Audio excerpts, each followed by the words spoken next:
A lot of people think they understand randomness. A lot of people would say, for example, that randomness and unpredictability are the same thing. They're not. A lot of people would say, well, you know what, I got Java secure random, right? So it's secure and it's random. I'm done, right? Maybe, maybe not. So what we want to talk about is what is it, how does it work, why is it hard, why is it important, and then we'll talk about how to do it right. I'm all about doing it right. Oh, wait a minute, who am I? Sorry, I forgot to tell you that, didn't I? So my name is Paco. I work for a company called Bsides. We're software security consulting, right? We're sponsors, we're handing out little chocolates and all that good stuff. And we do software security from the whole life cycle, right? Architecture, code analysis, testing, etc. So this is something a lot of my clients struggle with. Some of my clients, I like to say that I head up the sin industries at Bsides. So I deal with all the online poker, I do the lottery, I do any sort of casino stuff. I actually worked on slot machines. It was the best gig, right? When you come in on day one and you're like, excuse me, boss, there's no slot machine in my cubicle. I need one of those, right? And of course they fixed that. I had a slot machine. So obviously random numbers are very important. A lot of things depend on being random. You want to gamble online, you want to believe that that was fair. You want to play the lottery, you want to believe that the lottery stuff is fair. A lot of things, SSL, session IDs, random resource identifiers for the random download of the software that you just purchased, all these things depend on doing random numbers right. But here's a fun one. Last year, the U.S. Department of State issued a set of visas to people who were hoping to come to the U.S. And they had to do it by a lottery. And the lottery for these visas is required by law to be fair and random. Turns out they had to put up this big web page and they had to mail out a letter to all these people who had won the lottery. They got a letter saying, hey, congratulations, you're going to have a visa. Welcome to America. And then they got this letter. They're like, whoops, sorry. We screwed up the random number generator and we're going to rerun the lottery and you may not actually have a visa. And the whole thing, it says right there, it was not a fair random selection as required by U.S. law. In fact, people who had applied earlier in the application period were more likely to get a visa than the people who applied later. And we're going to show you the mathematical reason why that probably happened. I'll show you some code that'll, that explains that kind of stuff. So what is important if we talk about something that's random, right? So the mathematical definition of randomness, we're usually worried about uniformity. That means there's no bias. We're not seeing more of one than another. There's no patterns. We're not seeing a whole lot of repetition of different things. And we're not seeing cycles. Now we're usually worried about forward security as well, which means that if I observe a bunch of random events now, it doesn't tell me anything about the random events that happened in the past. As well as backwards security, which is if I know a bunch of prior values, I can't pick things in the future. So these are things that we care about, but we also care about how we use the random numbers, assuming that we get them, right? By the way, how could we get them? Well, you got a couple of things. There's two ways. You can do it in hardware, you can do it in software. Hardware guys are really cool, right? So you can get Johnson noise, you can get free-running oscillators. You can do quantum mechanics. I love this one. That's this guy right here. This is the only time in my job, because I tend to do software stuff, the only time in my job that I get to say the words photon emitter, and it's like actually, a business purpose. What these guys do, this is a company called ID Quantique, they take a 50% silvered mirror, so it's half transparent, half silvered, set it at a 45-degree angle, and they fire photons at it. And half of them are going to go straight through. We'll call that 0. Half of them are going to hit some material and go off at a right angle. We'll put a sensor there, and we'll call that 1. And so the laws of quantum mechanics say we can't figure out how many, which photons are going to go straight through, which ones are going to get bounced off at an angle. Now, of course, we all know that manufacturing being what it is, you can't get that exactly 50%. You can't get it exactly 45 degrees. So every clock cycle, let's switch which one of these is 0 and which one is 1. So 0, 1, 1, 0 helps even out the bias. And then you put in von Neumann's debiasing, and you can come down to really, truly unbiased random numbers. Very cool. And you can get it in lots of form factors. You can have a little PCI card. You can have a dongle. You can have built onto your motherboard. Of course, there are a few little problems doing it in hardware, right? We do have the environmental effect. Some of the stuff like Johnson noise, if you cool the temperature down, it's harder to get right. Some things rely on physical phenomena like radio frequency or audio, and obviously we could do environmental things to introduce bias. And then there's throughput, right? Your request is important to us. Please hold. So if you've got to have a lot of random numbers, say your poker stars, they have dealt 25 billion hands of poker in the 10 years they've been around. They do well over 1 million hands a day. So you need some good entropy. You need to make sure that you have enough hardware to do it. Tricks there would be things like pooling your entropy and over-provisioning, obviously. Now, the other way you can do randomness is you can go get yourself some software. Anybody know the Mersenne twister? Anybody here experienced with some random numbers? Anybody heard of the Mersenne twister? Well, I see a couple of hands. I hope you're not using it for anything important, because it's a mess.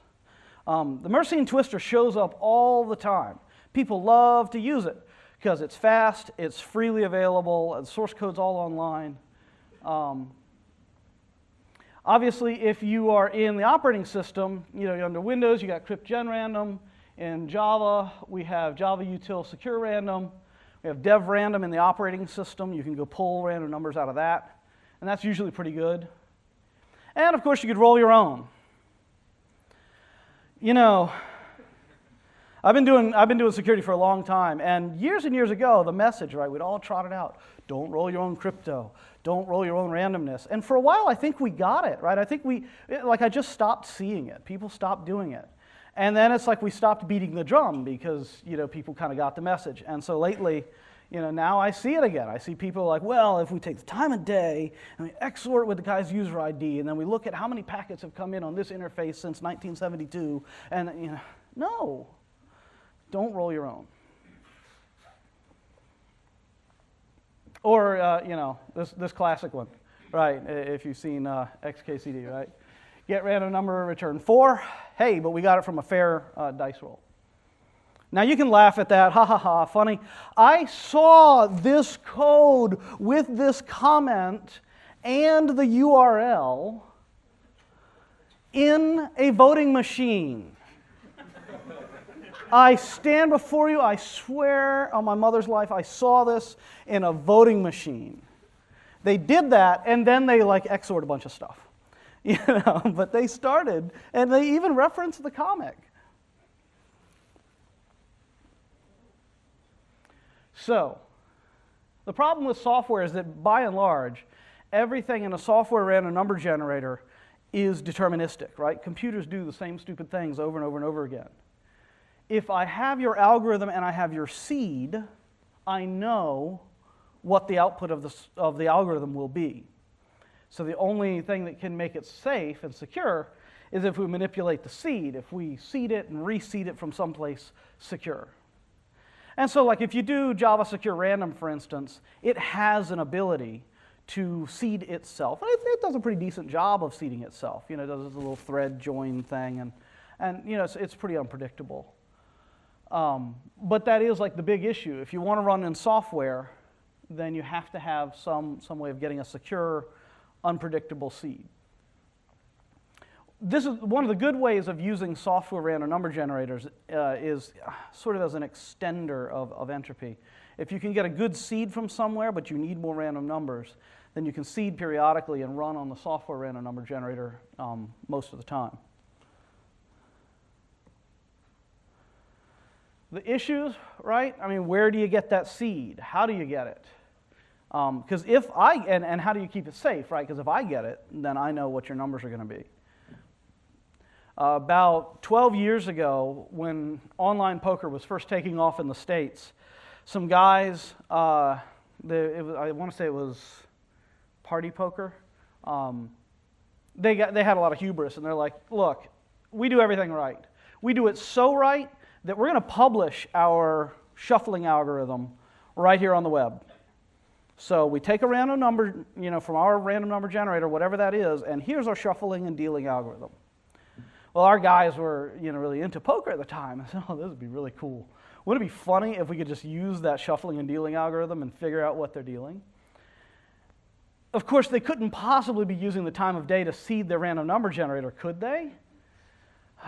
So we wrote a little program that would take the time of day and would connect to the server and use the SSL timestamp from the server to get a rough approximation of what time the server thought it was. And then we would basically, you enter the cards you've seen so far, your 2 whole cards, and of course maybe your buddy if he's sitting in the lab next to you, or the cards that come up in the center of the table. And the software would just take, 10 seconds prior, 10 seconds later than the timestamp we got, just run a bunch of shuffles and wait until we get a shuffle that comes up with those cards in that order. And as soon as we did that, it was like, there's your deck. And so you get a bit of an advantage. I don't know how many poker players we have, but if you know all the cards, there's a slight advantage. So that's the thing with software, right, is if you know the random numbers, if you know the seed, then you're really screwed on a software RNG. So let's look at the relative strength of some of the things that are out there, right? Mersenne Twister. It has an internal state of 625 bytes. I don't know, sounds pretty big. Problem is that basically that internal state is the random number that it's going to give you. And so after you have observed 626 outputs, you can pretty much predict the rest of them until they reseed. The SIMD-oriented fast Mersenne Twister, it's just another, it's like the big brother, and they kind of upped it by an order of magnitude. Good news is you have this massive period and it can take a big seed, and that's all really good. Bad news is if they don't reseed, you have to observe 6,000 bytes out of it, and then you can predict everything that comes out. So kind of good news, bad news on that one. Java Secure Random has an internal state of 20 bytes, which, that sounds pretty good, right? 2 to the 160. And Windows has 40, 2 to the 320. Sounds pretty good. Here's where that can come back to bite you. Let's imagine we want to deal some cards. So the problem we have here is that 52 factorial, which is the number of different ways you could shuffle a deck of cards, that turns out to be about 2 to the 226. Well, Java Secure Random, like I said, has that 20-byte internal state. It can only produce 2 to the 160 unique streams of random numbers. Give it any set of seeds you want. There are only 2 to the 160 possible streams of random numbers that will come out of it. It cannot actually produce every possible shuffle of a deck of cards. I don't know which ones it can't produce. I can't tell you which hands of poker won't come out of Java Secure Random because 2 to the 160 is an awful lot. But there are things you can't produce, events that will not happen if that's your random number generator. Windows, on the other hand, with the crypt_gen_random, has enough space. It can actually do shuffling a deck of cards. So there's one where you say, well, can I use Java Secure Random for my JSession ID on a web app? Yeah, sure. Just don't shuffle cards.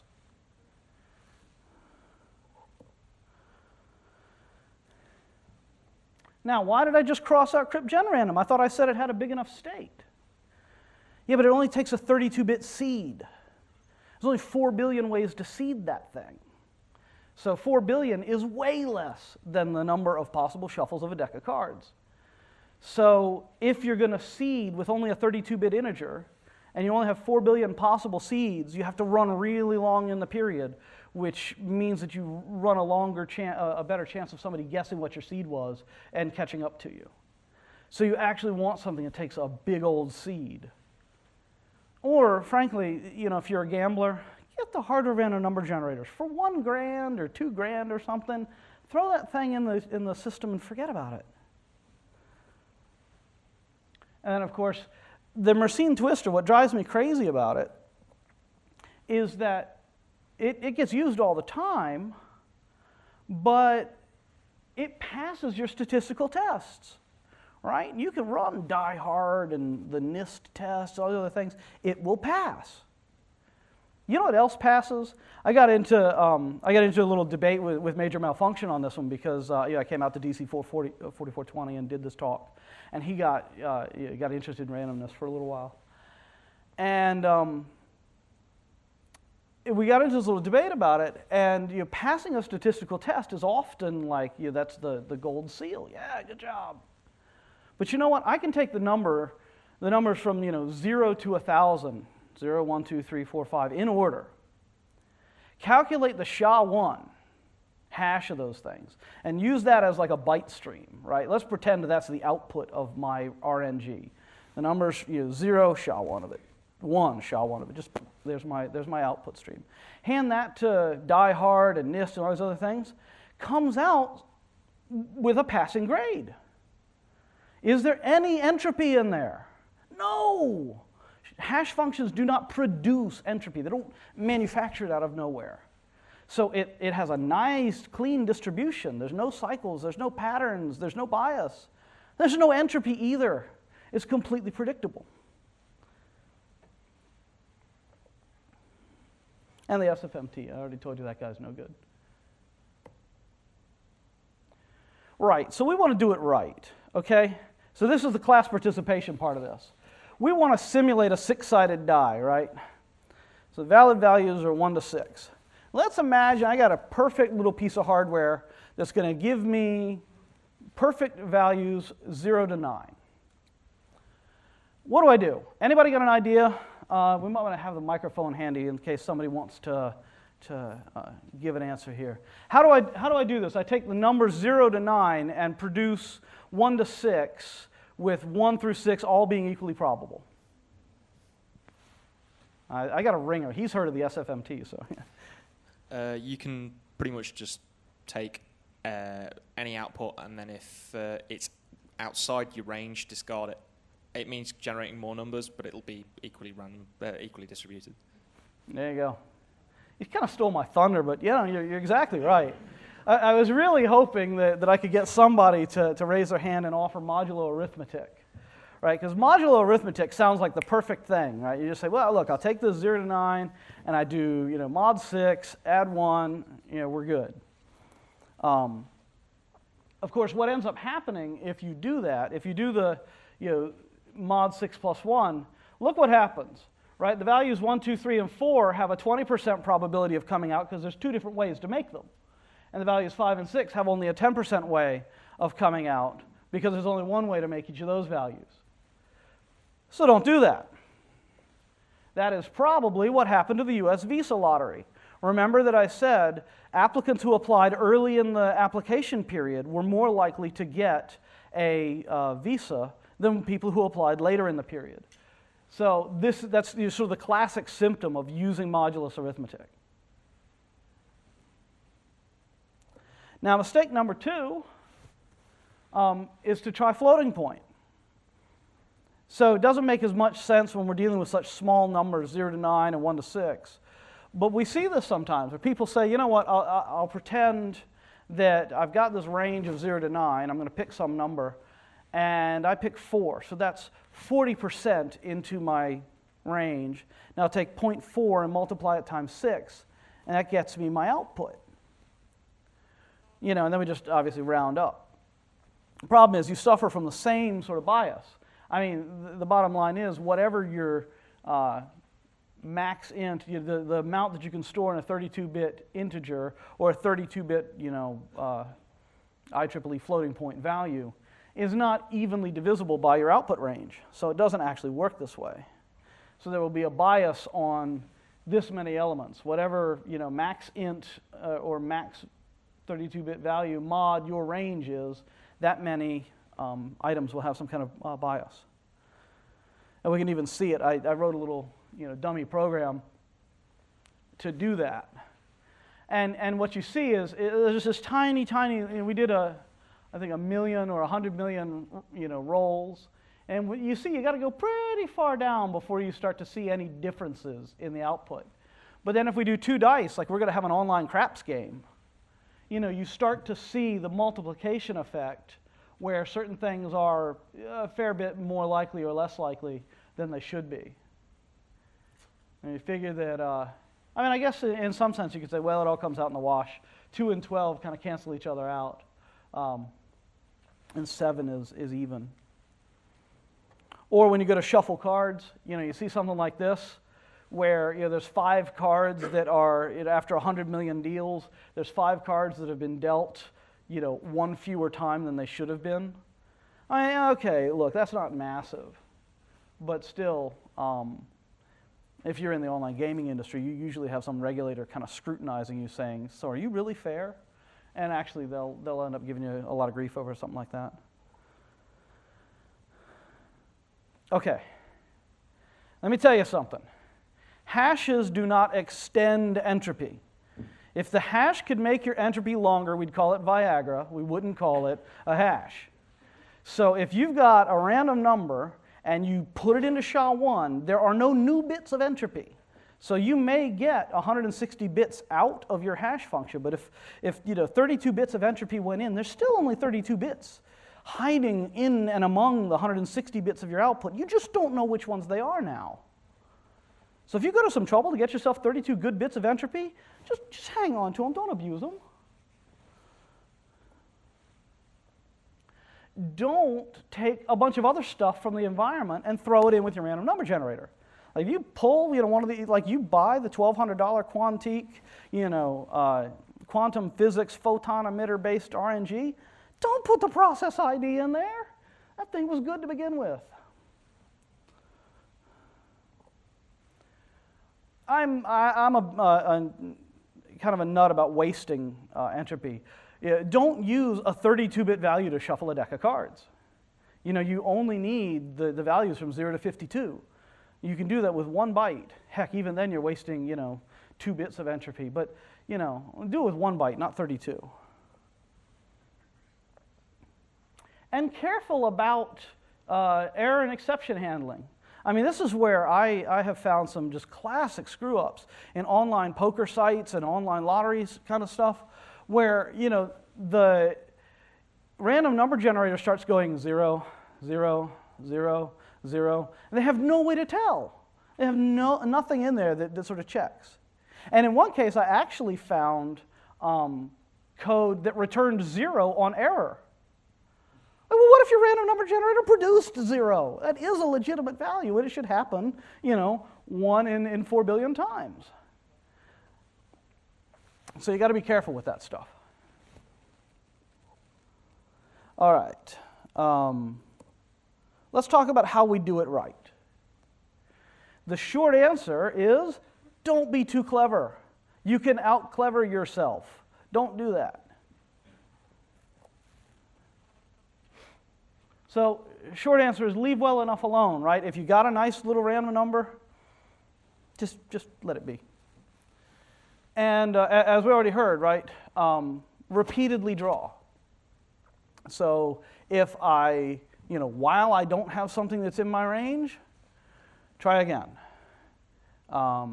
Just do a do-while loop. I don't use a lot of do-while loops in my life, but this is like the classic one. You got to do it once. And if that wasn't good enough, keep trying. And when you're done, you're done.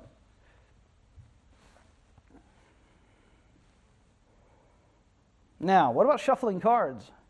Anybody know how, assuming you had some good random numbers, how would you shuffle cards? Show of hands if you think you could shuffle a deck of cards in a computer algorithm. I'm not going to make anybody say it. Could you do it? Oh, I got 1, 2. Either everybody is like so incredibly awesome, and they got Fisher Yates in their head, and they're like, dude. Or, actually, you're going to learn something on the next slide. So, the Knuth shuffle, also called the Fisher-Yates shuffle, this is the only way to do it, right? This really is kind of your best way to do it, because for one thing, it's order n, right? You touch every card exactly once, you go through it, and it's mathematically proven to be optimal. Start with card 51, and pick one. Pick a random number between 0 and 51, and swap it. Swap card 51 with the random number you picked. Now, for card 50, pick another one. Pick a different random number, swap it, and so on. Lather, rinse, repeat. Very simple algorithm. Go to Wikipedia, pull that guy down. At one point, and it's almost worth going through the Wikipedia archives because they pulled all this stuff down, but at one point they had at least 10 different languages, on the Fisher-Yates shuffle, the Knuth shuffle, like 10 different languages of like how to do it. And it wasn't like C and C# and Java and so on. It was like Haskell and COBOL. And I'm like, really? Really? We need that on Wikipedia. Interesting mistakes that people do. Using the wrong range. Right? If you don't get the range right for card 51, 51 is a possibility. It can swap with itself. It is okay for the card to not move. So if you do it wrong, if you say, ooh, that would be weird, no, the card can't stay in place, that wouldn't be a shuffle. You actually introduce bias by shuffling that way. Or some people say, oh, we'll do it better than decreasing the range of possible cards to shuffle with. We'll always use the full range, so every card could always swap. Again, mathematically, that is wrong. And so if you go look up the mathematical proof, it only works the way I showed you. And of course, our good old friends, modulus, arithmetic, and floating point. Right? If you do any of that, you're dead. Now, there is another reasonable way to do it, and I've seen this on a major poker site. Interestingly, they went out of business recently, but it was because they were a bunch of crooks, not because they had a bad shuffling algorithm. And frankly, the difference between a legitimate online poker site and a whole bunch of crooks it's hard to tell. So one way to do this, right, is you assign random numbers to every card. And so you have, number and then the card value it represents, and you run a sort. And so obviously sort is order n log n, so it's not as good as n, but it's actually pretty good. That's a reasonable way to do it. All right. So actually, running towards the end here, doing it right. Don't overthink it, right? Think chain of custody. You got this precious little piece of random data, this precious little thing. You had to work so hard. You had to fire photons at a mirror. You had to capture them, and you had to rely on quantum physics. You didn't just get this by rolling a die. So don't screw with it. Take it out of the random number generator, put it in your algorithm, use it how you need it, throw it away. Get good entropy. I always recommend the hardware guys. And if you're going to use some software, if you're going to use one of these kind of hybrid approaches where you do a little bit of hardware to like seed, you do a little software so that you can to continue using it, well, you got to seed and reseed often and from an independent source, right? Your seed source has to be something independent of your random number generator source.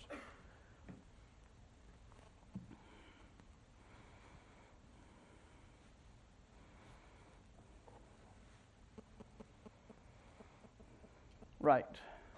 And if you're going to spot it in code, because like this is one of the things I do all the time, one of the first, I remember one of the first random number generator things we did, we're looking through this company's like random number generator and then their shuffle code.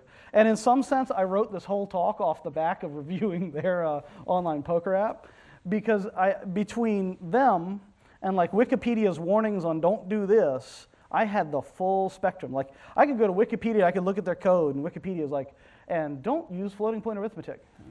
Floating point, okay. Don't, it's like, handle errors very well. No exception here. Like, it was just, it was almost like somebody, you ever worry, I'm a consultant, right? And every once in a while I get on these Easter egg hunts, right? You get that client who's like, we need to know how good you really are. there are 12 vulnerabilities in this app. Can you find them? I'll do my best. It wouldn't be better if we were just trying to make the software secure. And so I worried, though, that's what these guys were doing to me, that they sat down a program and they said, go to Wikipedia and do all the things that it says are wrong, and we're going to call Cigital, and we're going to see if they can find them. Because by golly, it was in there. So if you're going to try and spot it in your own code, right, look for the bad math. I mean, grep for percent. If modulo's in there somewhere, grep for XOR. If XOR's in there, Look at the seed. How big is it? Is it big enough? Because we're always thinking about collision domain. So if a 4 billion element collision domain is good enough, if you're not going to have that many users logged in at the same time, and this is your session ID, and 1 in 4 billion is good odds, then that's good enough. But your seed determines the seed determines how many different streams of random numbers you will get out. Check the RNG. Is it something that's known? Is it something that's tested? Does it have any kind of a seal or certification or accreditation? Everybody who makes something plausible and credible, they have some kind of proof or some kind of certification behind it. Obviously, shuffler, simulator, whatever it is you're going to do, you got to look out for the off by 1 errors.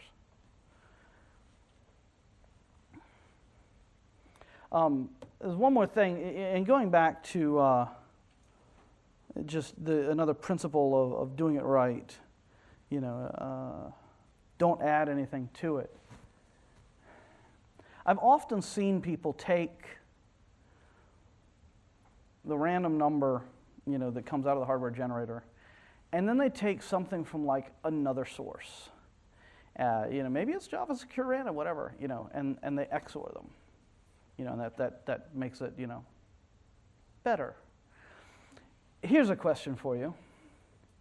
If I take a random number out of a hardware random number generator that we believe is good, so we believe it's a good number, and I XOR it with the number 5 every time before I use it, is that better, worse, or indifferent? You get a show of thumbs. Better, worse, or indifferent? All right, I got some thumbs, I got some downs, I got some ups, I got some sideways. Everybody with your thumb sideways, you're right. It just doesn't matter. If you're XORing, it doesn't matter. It was a perfectly random bit when it was a 1. And it's a perfectly random bit when it's a 0. Now, obviously, if I was doing something else, I'm doing AND, if I'm doing shift, or if I'm doing something that's going to actually remove random bits, that's different. But if you're just going to flip a few bits, it's the same. Which also means that even if I have 2 independent sources of randomness and I'm like XORing them together, it was random to start with. So if it's random, and you stick some random in there, it's still random. Because random plus random is random. Right. So with that, that's secure random numbers in a nutshell. I am happy to talk about any of this stuff. Random numbers, how to play poker online, how to cheat the lottery, whatever. I hear, actually, this is my one lottery tip. I hear that buying a ticket slightly increases your chance of winning.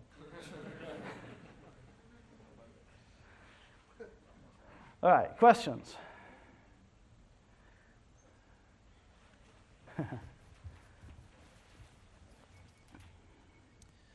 Would you say a good fallback mechanism for a random number generator that fails and starts just producing huge strings of 1s would be XORing with another RNG? So, for example, if you've got random and you're adding random, you get random. If you've got random and you're adding non-random, you've still got random. Is that sort of legitimate, or am I kind of screwing up the math there? No, I think if you're XORing with a biased source, then that's a really good question. Oh man, you're gonna make me do this on my own. I'm thinking sort of you've got one hardware, one software source. Right, so and that's the normal if the hardware source breaks, then you've still got the software source. If the software source breaks, you've still got the hardware source. And then you don't need to do expensive branches on, for example, like an FPGA that can't really do branching. Right, so sure. I may be overcomplicating this now. Yeah, Well, I mean, I guess I'm hoping for detecting a failure, like either the hardware is going to work or it's not going to work. That's what I'm hoping for. In which case, you would, if the hardware fails completely, you would switch to the software, right? So you basically have, in software, you say, I need a random number from hardware. Did that fail? Oh, crap. I need it from software, and let's trigger an alert, red light goes off in operations, and we do it from software. I don't know that I would advocate, combining the two as a like constant thing.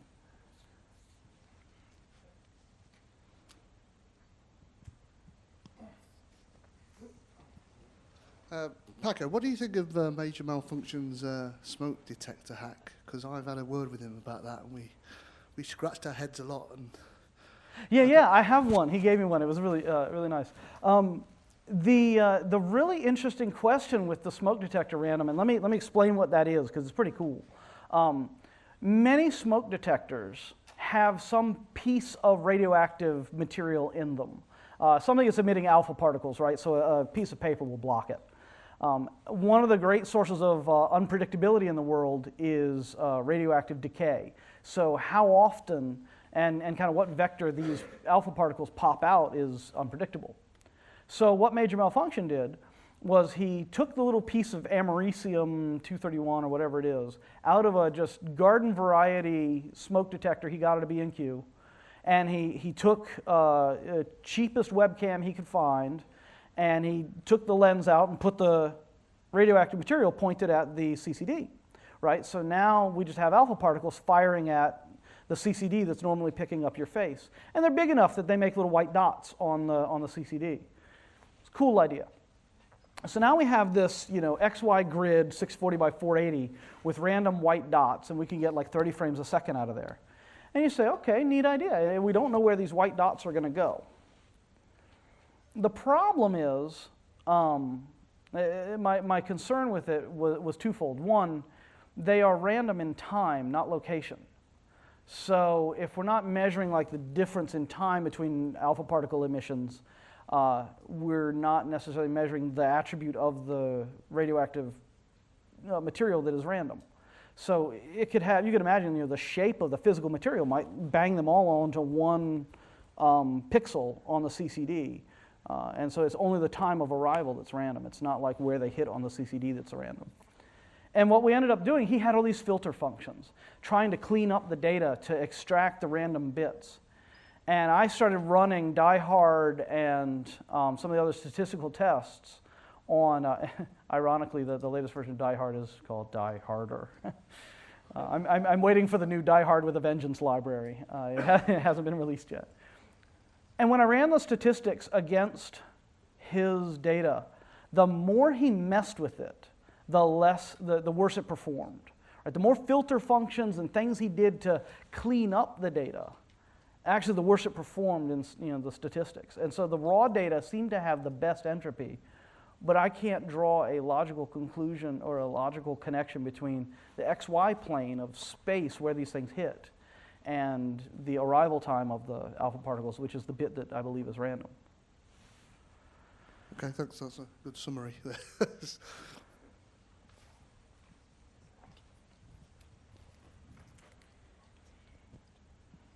Do you normally worry about, in gaming stuff, about timing attacks? Because I mean, looking at the algorithms you're talking about for choosing a random number, the looping just looks like a potential timing, introducing a timing side channel. If you have a good random number, all you know is how long it took before they got one. You don't know what number it was. I mean, if we, let's say we're doing something really stupid. We're looking for a number between 1 and 6, and we take a 32-bit value. It could take a really long time before we get the number, one of the numbers between 1 and 6. But I don't think that tells you anything about which number you finally got when you were done. No, it would tell you. Yeah, if it's a hardware source, then sure. But if it's a hardware source it might of give you random information about a software. Yeah, because I don't think you get any information about the value that came out. Right. Okay.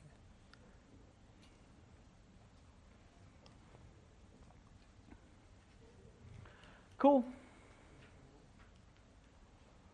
All right, guys. Thank you very much.